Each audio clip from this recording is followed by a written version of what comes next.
No time for introductions, let's just get straight into it, okay? Today I'm going to teach you how to correctly calibrate your pH meter, especially if your pH meter is this type, with the little hole in the back where you use this little screw to adjust.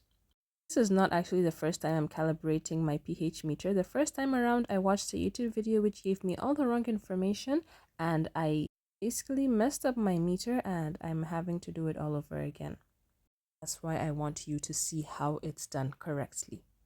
First of all, get your glass beakers, clean glass beakers, and fill it up to 250 ml with distilled water, okay?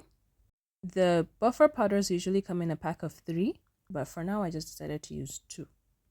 So you empty the powders into the distilled water inside your beaker and make sure you label them correctly.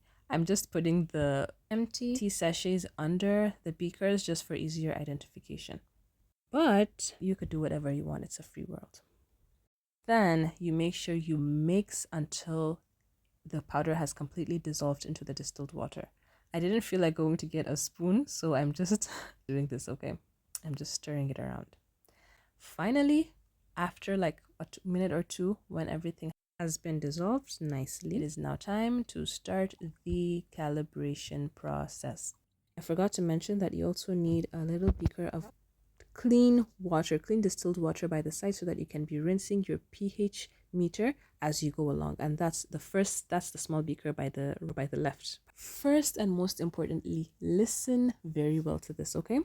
You need to stick your pH meter into beaker A and allow it to read until it stops on a number, okay, for several seconds, for even up to a minute or two. Just allow it to sit inside the water until the numbers stop changing. And then you look at the number it's displaying and compare it to the number that's on the sachet of the buffer powder. And then you can start to adjust it, okay? You can start sticking that little screwdriver at the back inside the hole, okay? That's how you adjust it. You just stick it inside, or you can even look very well. You'll see that it has this kind of like an X inside the little hole, so you try to fit the little screw into the X, and then you gently start twisting it around until you arrive at the perfect number that is on the buffer powder label, okay? It has to be the exact number. And then you can turn it off, rinse it, and then you can either try it again inside that same beaker or move on to the next beaker. And then you do the exact same process once again. You dip the pH meter into the solution and allow it to stay in there for several seconds or even up to a minute or two until the number stops changing. Then once again, you compare the number that you have just gotten with the number on the label. And then if it's perfectly aligned, if they're the same numbers, fine and good. You can leave your calibration and you can stop your calibration right there. Your pH meter has been correctly calibrated. But if it's not, then you can continue to try calibrating by sticking in that little screwdriver in the back and adjusting the number until it reads the exact with the number on the label. Okay? It's also important to note that you should always turn off the pH meter using this little knob at the top after every reading.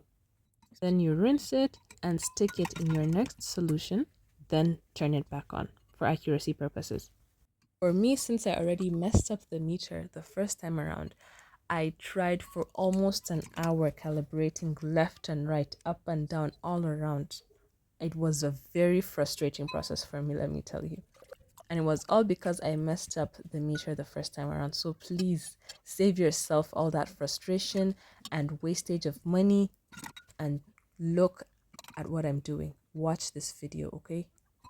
If you don't understand, just go back and watch the video again from the beginning. At this point, as you can see, I just got tired and got out the third buffer powder and I decided to mix it and use it. At least maybe when I have 3 different solutions to use, I'll probably be able to achieve the perfect calibration quicker than just using two. And guess what? That actually worked. Thankfully, when I decided to add that third solution into the whole calibration process was when I finally was able to get the perfect calibration for my pH meter.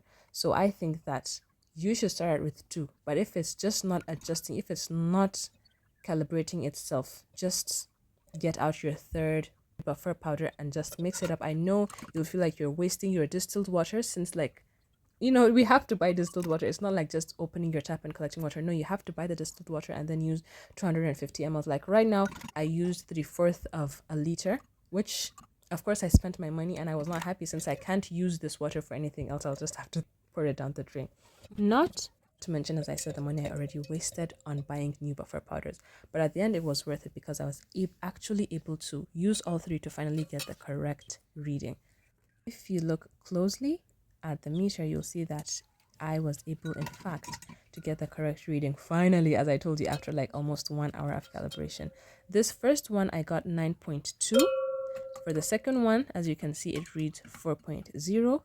And finally, for the third one, I was able to get 8.6. Another thing that I noticed that helps me get the correct reading is to just make sure you mix up the solution very well before taking the pH of that solution.